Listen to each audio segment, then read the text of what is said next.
Un homme âgé, convaincu que son fils le conduisait dans une maison de retraite, descendit de la voiture avec résignation, seulement pour être complètement surpris. Qu'a-t-il découvert? Ce dénouement inattendu touchera votre cœur. Veuillez partager dans les commentaires d'où vous nous lisez et si vous aimez des histoires comme celle-ci. N'oubliez pas de vous abonner pour plus de récits. Robert Morel, un veuf de 72 ans, passait ses journées dans une modeste chambre à Austin, au Texas. Il s'asseyait souvent près de la fenêtre, observant le va-et-vient incessant des rues animées de la ville. Autrefois, il avait été un homme fier, profondément attaché à son indépendance, mais le temps avait laissé ses marques. Son corps n'était plus ce qu'il avait été, son esprit lui jouait parfois des tours, et un poids de tristesse pesait sur son cœur. Il vivait avec son fils Alexandre et sa belle-fille Marianne, mais il avait l'impression que l'ombre de sa vitalité passée le suivait constamment. Robert avait pris une décision. Il ne voulait plus être un fardeau pour sa famille. Chaque fois qu'il regardait la chambre autrefois occupée par son petit-fils, maintenant devenue la sienne, la culpabilité le rongeait. Les au revoir précipités avant que sa famille ne parte travailler et les repas que Thérèse, sa gentille voisine, lui apportait, renforçaient son sentiment d'être une charge. Pour lui, déménager dans une maison de retraite ne semblait pas être une punition, mais un soulagement, autant pour lui que pour ses proches. Pourtant, au-delà de cette décision apparente, il y avait un désir profond, quelque chose qu'il ne pouvait exprimer avec des mots. Robert ne se sentait pas seulement oublié, il se sentait inutile. Cela n'avait pas toujours été ainsi. L'esprit de Robert vagabondait souvent vers le passé, vers ses jours à San Antonio, où, avec son épouse bien-aimée Sophie, il avait construit une vie dans une modeste maison en bois. Sophie remplissait leur foyer de chaleur, et son rire illuminait chaque recoin. Robert se souvenait de la façon dont il avait adopté Alexandre lorsqu'il avait épousé Sophie. Bien qu'il ne partageait pas de lien de sang, Alexandre l'avait immédiatement appelé « papa ». Robert s'était promis de lui offrir le meilleur. Ensemble, ils avaient transformé cette maison en un lieu débordant d'amour, d'efforts et de petites joies inoubliables. Robert était un homme de la terre, trouvant la paix dans le soin de son jardin avec l'aide de Palomé, son fidèle cheval. Mais tout changea une nuit fatidique. Lors d'une panne de courant, Robert alluma une bougie pour s'éclairer. Après une longue journée à récolter des pommes de terre avec Palomé, la fatigue l'emporta et il s'endormit sur le canapé. Lorsqu'il se réveilla, l'air était saturé de fumée. Les voisins parvinrent à entrer et à le mettre en sécurité, mais sa maison, ses souvenirs avec Sophie et toute une vie commune s'étaient volatilisés en cendres. Robert se réveilla à l'hôpital 24 jours après l'incendie. Les médecins lui dirent qu'il avait eu de la chance de survivre, mais lui ne ressentait pas cette chance. Ce qu'il ressentait, c'était un vide profond. Quand Alexandre le ramena à Austin pour qu'il se rétablisse, Robert ne laissa pas seulement sa maison derrière lui, une partie de lui-même était restée ensevelie dans ce lieu. La maison d'Alexandre n'était pas ce que Robert avait imaginé. Alexandre et Marianne étaient toujours occupés par leur travail et semblaient distants. C'était Thérèse, la voisine, qui avait pris la responsabilité de lui apporter ses repas et de répondre à ses besoins essentiels. Malgré sa gentillesse, Thérèse ne cachait pas sa franchise. « Tu ne devrais pas être ici, Robert », lui dit-elle un jour d'un ton sec en secouant la tête. On sait tous comment ça se passe, quand on vieillit, nos enfants ne veulent plus s'occuper de nous. Ces mots résonnaient dans son esprit, comme un écho constant qui remplissait son cœur de douleur. Le jour de son anniversaire, Robert Morel se retrouva seul, assis face à une petite part de gâteau que Thérèse lui avait laissée. Bien qu'Alexandre et Marianne lui aient souhaité un joyeux anniversaire tôt dans la matinée, ils ne restèrent pas pour célébrer avec lui. La solitude pesait sur lui comme un fardeau insupportable. Robert ne put le supporter davantage. Une après-midi, il affronta Alexandre avec détermination. « Emmène-moi dans une maison de retraite, dit-il d'une voix ferme, pleine de conviction. Vends mon terrain à San Antonio et utilise cet argent pour couvrir les frais. Je ne veux plus être un poids pour toi ni pour Marianne. »« Papa, pas maintenant, » répondit Alexandre avec un soupir de fatigue. « On en reparlera plus tard. J'ai eu une journée difficile. » La frustration contenue de Robert éclata en paroles encore plus dures. « Si tu ne le fais pas, je le ferai moi-même. Je trouverai une maison de retraite par mes propres moyens. » Alexandre se contenta de lui tapoter l'épaule et s'éloigna, laissant Robert avec un sentiment encore plus profond d'invisibilité et d'abandon. Les jours devinrent des semaines, et l'espoir de Robert d'être emmené dans un asile s'évanouissait avec chaque lever de soleil. Chaque soir, assis au bord de son lit, il tenait entre ses mains une vieille photo de Sophie qu'il gardait précieusement dans son portefeuille.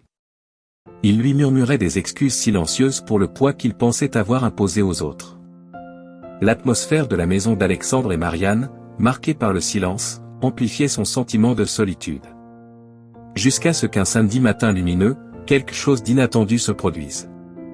Alexandre entra dans la chambre de Robert, vêtu d'une chemise blanche impeccable et portant un pantalon soigneusement plié, accompagné d'un nouvel ensemble d'articles de toilette. Marianne le suivit, tenant dans ses bras des draps et des serviettes fraîches. « Prépare tes affaires, papa, » annonça Alexandre d'une voix ferme mais énigmatique. « On part en voyage. » Robert resta figé, les mains tremblantes en serrant la photo de Sophie. Les mots de son fils résonnèrent profondément dans son esprit, le remplissant d'un mélange de soulagement et de tristesse. Enfin, pensa-t-il. Le moment est venu. Sans dire un mot, il acquiesça en silence. Il n'osa pas regarder directement Alexandre, de peur de croiser dans ses yeux un quelconque signe de pitié ou, peut-être, de regret. Il se mit à faire ses bagages méthodiquement, pliant chaque vêtement avec précision. Son cœur se serra lorsqu'il posa l'image de Sophie sur les vêtements soigneusement disposés, puis ferma la valise d'un geste qui semblait définitif, comme une forme d'adieu. Le trajet en voiture se déroula dans un silence lourd. Le ronronnement constant du moteur était le seul bruit qui remplissait l'espace. Assis sur la banquette arrière, Robert tenait fermement sa valise, ses jointures blanchies par la pression. Alexandre conduisait, les yeux fixés sur la route, tandis que Marianne regardait distraitement par la fenêtre, arborant un léger sourire que Robert trouvait déconcertant. Pour lui, cette expression ne correspondait pas au sombre objectif du voyage. À mesure qu'il quittait la ville d'Austin, les gratte-ciel qui dominaient le paysage urbain firent place à des collines ondulées et de vastes champs agricoles. Bien que le paysage semblât se fondre pour d'autres, chaque détail ressortait avec intensité pour Robert, des clôtures usées bordaient les chemins, des fleurs sauvages éparpillées parsemaient les champs, et, de temps à autre, un vieux chêne se dressait solitaire sous le ciel. Ces images ravivèrent des souvenirs de sa jeunesse, des promenades à la campagne avec Sophie, lorsque leur rire emplissait l'air et qu'ils rêvaient ensemble de vieillir côte à côte.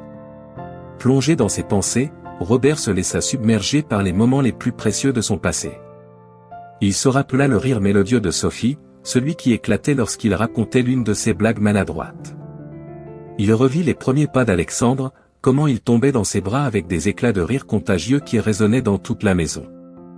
Il se remémora également les après-midi passés dans son jardin de San Antonio, l'odeur de la terre fraîchement retournée alors qu'il travaillait avec Palomé, son fidèle cheval. Un soupir tremblant échappa à ses lèvres tandis que des larmes discrètes emplissaient ses yeux. Il ne quittait pas seulement sa famille, mais aussi toute une vie de souvenirs, un foyer qui n'existait plus et les rêves qu'il avait partagés avec Sophie. Alexandre, attentif, le regarda dans le rétroviseur et remarqua que l'ancien essuyait discrètement ses yeux avec un mouchoir. « Tout va bien, là derrière, papa ?» demanda-t-il d'un ton décontracté mais chargé d'inquiétude. Robert rangea rapidement le mouchoir et hocha légèrement la tête. « Ça va, je suis juste un peu fatigué, » murmura-t-il à voix basse. Marianne se retourna pour lui adresser un doux sourire. « On y est presque. Tu te sentiras mieux bientôt. » Les paroles de Marianne résonnaient dans l'esprit de Robert comme un écho lointain, mais il ne parvenait pas à déterminer si elles étaient une promesse de réconfort ou le prélude à l'un de ses pires cauchemars. La route se rétrécit et devint plus sinueuse, bordée d'arbres qui semblaient se rapprocher, bloquant la lumière. Robert remarqua qu'il ne reconnaissait plus les environs. Sa respiration s'accéléra. Il n'y avait ni maison ni signe de civilisation, seulement des ombres de branches et des éclats de soleil filtrant à travers le feuillage dense. La route semblait interminable, comme si elle s'étirait vers un vide inconnu. Il déglutit avec difficulté, sentant ses mains se crisper davantage sur sa valise. « Où allons-nous » demanda-t-il, la voix tremblante d'incertitude. « Tu le sauras bientôt, » répondit Alexandre avec un léger sourire énigmatique, comme s'il gardait un secret. La voiture ralentit en atteignant une clairière. Le bruit des pneus sur le gravier rompit le silence. Alexandre arrêta le moteur, se tourna vers son père et le fixa avec une expression indéchiffrable. « Nous sommes arrivés, papa, annonça-t-il. Ouvrant délicatement la portière arrière, Alexandre aida Robert à descendre, tandis que Marianne portait la valise. Le cœur de Robert battait à tout rompre alors qu'il ajustait ses lunettes, s'attendant à voir la façade grise typique d'une maison de retraite. Mais ce qu'il vit le laissa sans voix. Devant lui se dressait son ancienne maison, impeccablement rénovée.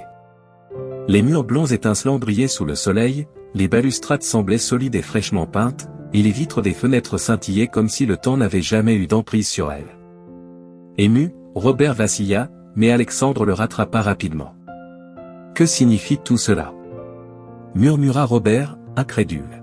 « Bienvenue chez toi, papa, répondit Alexandre avec un sourire chaleureux qui illuminait l'instant. Abasourdi, Robert se laissa guider par son fils vers le perron. Chaque pas semblait le ramener dans un passé qu'il croyait perdu à jamais. Ses mains tremblantes se posèrent sur les balustrades fraîchement vernies, tandis qu'il inspirait l'apaisant parfum du bois et du pain. En franchissant le seuil, ses yeux furent captivés par un intérieur qui le laissa émerveiller, les planchers en bois luisaient comme neufs, les murs arboraient des couleurs chaudes et accueillantes, et chaque meuble évoquait le foyer qu'il avait construit avec Sophie avec tant d'amour. Sur la cheminée, une photographie de leur mariage attira son attention. Là, ils étaient, souriants et heureux, figés dans un moment de bonheur pur. Alexandre l'invita à s'asseoir dans son ancien fauteuil, désormais restauré avec le même tissu que Sophie avait choisi des années auparavant. « Papa, nous n'avons jamais envisagé de te mettre dans une maison de retraite, dit Alexandre, l'émotion visible dans ses yeux. Nous savions combien cette maison comptait pour toi, alors nous avons décidé de la reconstruire.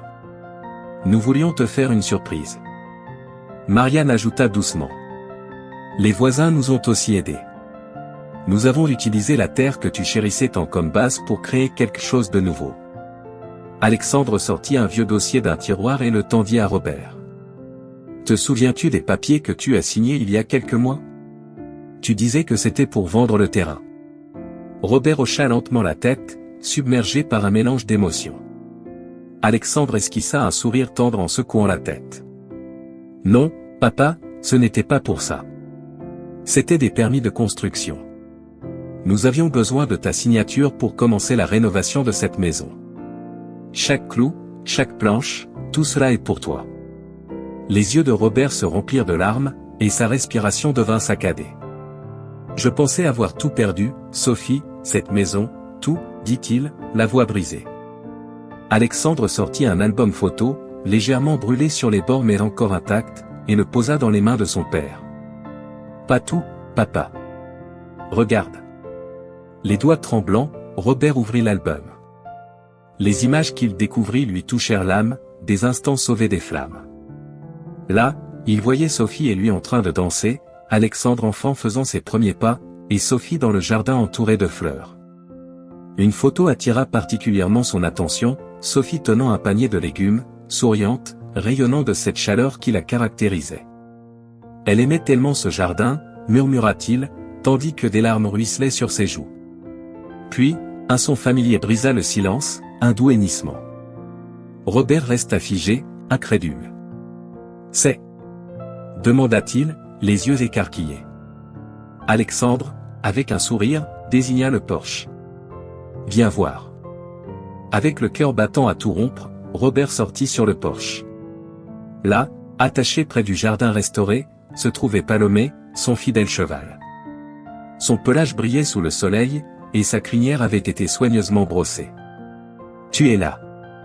cria-t-il en sanglotant, tandis qu'il se précipitait vers lui. Il enlaça le cou de l'animal avec force, comme s'il craignait qu'il ne disparaisse de nouveau. « Je pensais t'avoir perdu aussi. » Marianne, rejoignant la scène avec un regard empreint de tendresse, s'approcha doucement. « Nous l'avons retrouvé quelques semaines après l'incendie, expliqua-t-elle calmement.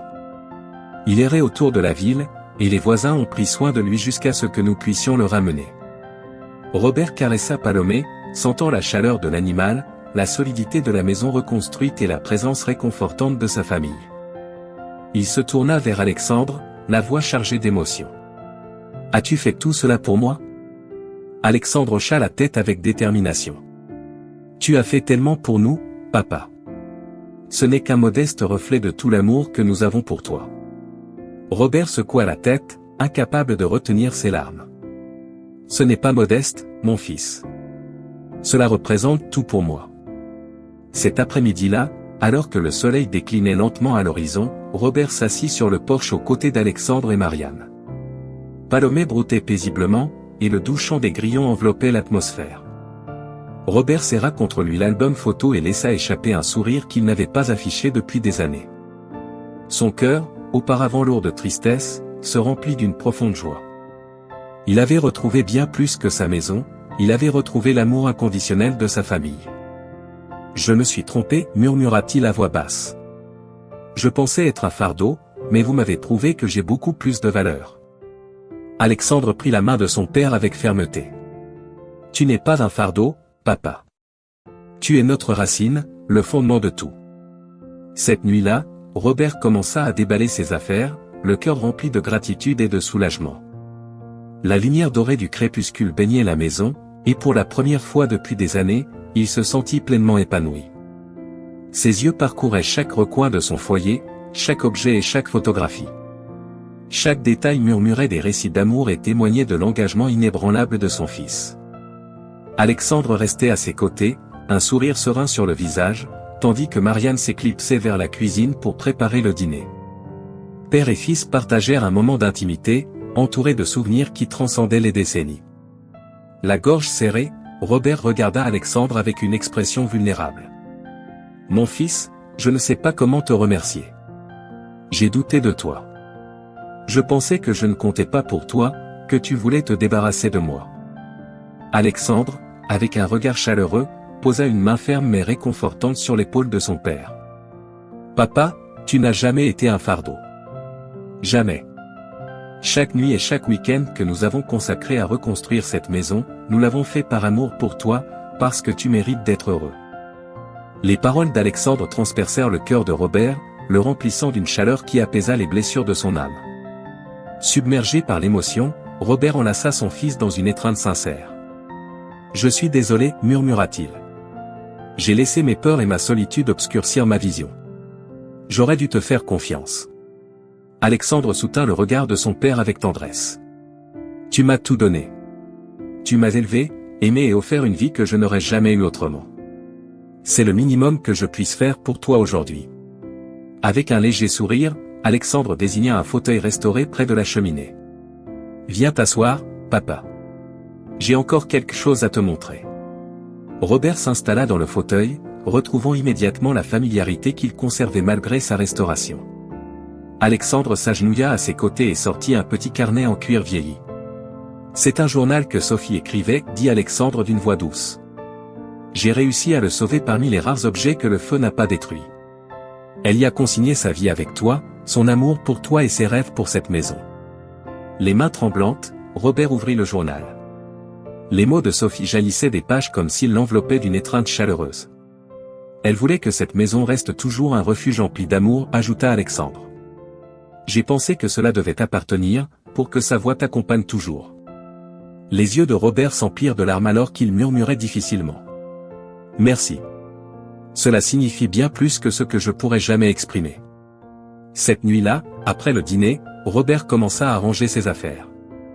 Alexandre et Marianne lui firent leurs adieux, lui promettant de revenir le lendemain pour l'aider avec le jardin. Tout en triant ses affaires, Robert disposa avec soin plusieurs photographies et objets chargés de souvenirs sur la cheminée, une photo de Sophie rayonnante de bonheur dans le jardin, un oiseau en bois sculpté qu'elle lui avait offert, une ancienne clé en laiton provenant de sa maison d'origine, et une horloge de famille qu'il chérissait profondément. Au fond de sa valise, Robert trouva une petite boîte contenant une enveloppe adressée à Alexandre. C'était une lettre qu'il avait écrite quelques semaines auparavant, lors d'une de ses nuits les plus solitaires à Austin. Dans cette lettre, Robert exprimait son regret de se sentir comme un fardeau pour sa famille et présentait ses excuses pour les difficultés qu'il pensait avoir causées. En tenant la lettre entre ses mains, un doux sourire se dessina sur son visage, il savait que ces mots n'étaient plus nécessaires. Robert garda l'enveloppe entre ses doigts pendant plusieurs minutes, plongé dans ses pensées, avant de décider de la conserver intacte. Alexandre m'a prouvé que l'amour ne se mesure pas en fardeau, mais en bénédiction, murmura-t-il tendrement pour lui-même. Avant d'aller se coucher, il sortit sur le porche. La brise nocturne portait le parfum frais de la terre et des fleurs sauvages. Non loin, Palomé broutait paisiblement et, en voyant Robert, leva la tête en poussant un doux hennissement. Robert s'approcha lentement et caressa affectueusement l'encolure de son fidèle cheval, lui parlant comme si le temps ne s'était jamais écoulé. « Nous sommes rentrés chez nous, Palomé, dit-il avec un sourire empreint de sérénité. Et c'est encore plus beau que ce que j'aurais pu imaginer. » Au-dessus de lui, le ciel étoilé brillait, et les étoiles se reflétaient sur les fenêtres étincelantes de sa maison restaurée. Pour la première fois depuis de nombreuses années, Robert ressentit une paix véritable. Pendant si longtemps, il avait cru tout avoir perdu, sa compagne, son refuge, son but. Mais cette nuit-là, il comprit qu'il avait gagné quelque chose d'infiniment plus précieux, la certitude d'être aimé, profondément et inconditionnellement. Lorsqu'il rentra à l'intérieur et referma la porte derrière lui, il s'arrêta un instant, écoutant le silence. Ce n'était pas un silence empreint de solitude, mais un silence qui évoquait l'appartenance, le foyer. Avec le temps, les week-ends devinrent des moments remplis de bonheur. Alexandre et Marianne venaient souvent lui rendre visite, l'aidant à s'occuper du jardin et à veiller sur Palomé. Robert redécouvrit une sérénité qu'il pensait avoir perdue à jamais. Dans un monde où de nombreux parents âgés sont envoyés dans des maisons de retraite, il trouva un véritable miracle dans l'amour et l'empathie d'Alexandre. Bien qu'ils ne partageaient pas les mêmes liens de sang, le lien entre eux était indéfectible, un exemple du pouvoir transformateur de la famille. Que pensez-vous de la décision d'Alexandre de reconstruire la maison de son père au lieu de l'envoyer dans une maison de retraite? Auriez-vous agi de la même manière ou choisi une autre voie? Partagez votre avis dans les commentaires. Si cette histoire vous a touché, laissez un j'aime et rejoignez-nous dans notre prochaine vidéo.